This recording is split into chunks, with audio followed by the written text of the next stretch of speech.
Hey everyone, Jill Winter here.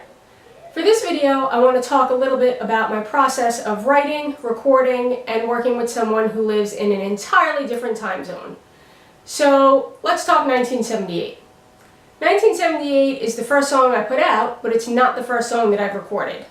I started working with Paul Steen, and I met him on an audio recording forum a few years ago. I had a question about Pro Tools. I was doing some home demo stuff just for fun, and I reached out and he was kind enough to answer my question.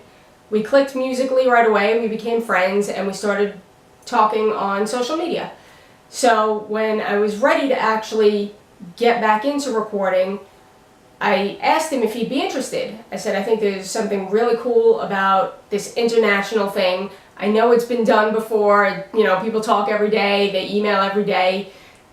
But I don't know, I just thought it would be cool. So he said, yeah, sure, send me what you have and we'll see what we can do. So the hook for 1978 actually came to me in New York while we were getting ready to move down to Florida. And all my stuff was being packed up, my computer was disconnected. There was not much I could do other than what most people do. I sang the hook into my phone and I put it aside. I have no idea where it came from. The songwriting angels put it in my head. I'm very grateful that I was the one that got to write it and record it and put it out there. It was a fun process, but again, I have no idea what prompted it. 1978 has no meaning to me whatsoever. People ask me, is that the year you were born? Does it have any meaning? Zero. I just thought it would be a cool concept for a song about early New York, Andy Warhol. I remember years ago in college seeing the movie Basquiat for an art class and just having that Andy Warhol picture going through my head. And I just thought it would be a fun tune to write when I eventually got around to it. So fast forward, got to Florida, unpacked the computer, the gear. Again, the sun and the laid-back way of life down here inspired me to really get back into recording. So I reached out to Paul, I said I was ready. He said, sure, you want to do it? Let's do it. And what did I do? I recorded other stuff first, of course, because it was finished. And then I said to him, I have this hook idea. I really have to write this song and send it to you. He said, go for it, and let me know when you're ready. So I locked myself in a room, sat with the guitar, fleshed it out, and I got the song written, thankfully, because I knew if I hadn't done it, it would have haunted me forever, because that hook just kept playing over and over in my head for months on end. So I did a quick, really rough demo, drums, vocals, and I did my guitar strums on the downbeat. I didn't want to influence Paul's production ear. I wanted to see if he was hearing the direction the song should go in the same way I was hearing it in my head. Because again, anybody that knows me probably didn't expect the kind of song that 1978 turned out to be. And of course, my instincts were right. The stuff he sent back was exactly what I was hearing in my head, and I was really happy. I'm a true, firm believer in credit where credit is due. I do play multiple instruments. That does not mean I want to or have to play them on every track all the time. Paul is also a very talented multi-instrumentalist, and I was more than happy to have him play on the tracks. It worked out great.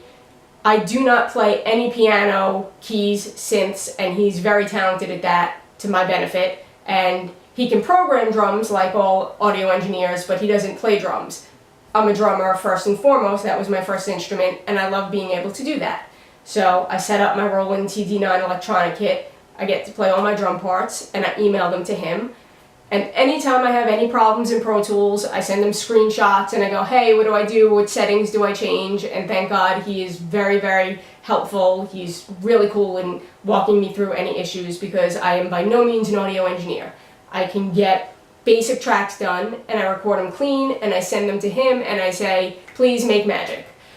And that's pretty much how we do it. It doesn't matter about the time. The difference is, he just sends me back his stuff. I say, I love this, can we change this? I send him my stuff, he says, I love this, why don't you try this?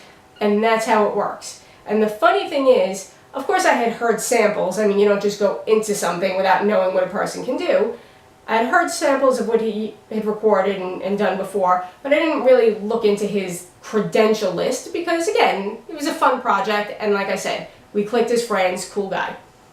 When I actually asked him about his credentials, it turns out that he's had over 30 songs all over UK radio as an engineer, producer, or performer. And he's also had one of the albums he's worked on nominated for an NI Music Award, which apparently is a big deal in Northern Ireland. So once again, my instincts were correct, and I'm really happy that I made this friendship and this working relationship with him, and that we get to do what we do and have fun doing it. Because I've learned when it comes to music, if you don't have fun, the second it stops being fun, you're doing something wrong. So with that being said, if anybody wants to check him out, go to steenaudio.com. I'll put the link up. There are more songs to come, and please, if you're enjoying the videos and the content, as I always say, like the videos, subscribe to my channel. Feel free to subscribe to him as well. I'm sure you can find all his sites through his Steen Audio website as well.